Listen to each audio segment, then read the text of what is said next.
I have a theory on King Bumi from Avatar: The Last Airbender. If you've ever noticed, King Bumi in all of Aang's flashbacks doesn't really look like royalty, if you're being honest. Or at least he doesn't look like the stereotypes of royalty. Now, this could be because of Bumi's personality himself. He is kind of a crazy guy. Or it can be that when Bumi was a kid, he wasn't royalty. It does just seem weird. He doesn't really seem like he's someone that would become king. That's why it's kind of surprising.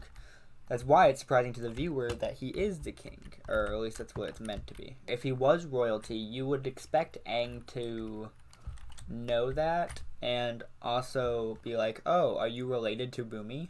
Or are you Bumi? When he sees the old guy, right? What? Aang doesn't do this. Instead, what we see is Aang is like, who's the crazy king guy doing these crazy things?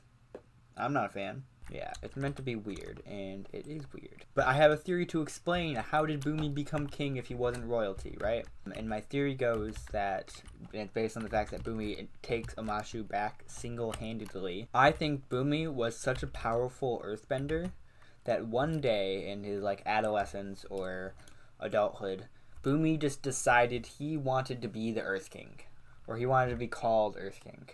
So, what does Bumi do? Bumi goes up to the palace and he says, I am king.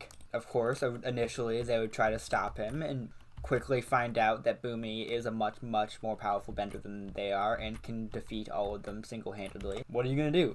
Do you possibly stop Bumi with a massive casualty, or do you let the guy call himself king and put on some fancy clothes, spend a little bit of money? We can assume that the reason why they let him stay king is because it was less hassle and would cause less damage and probably be better off than fighting it.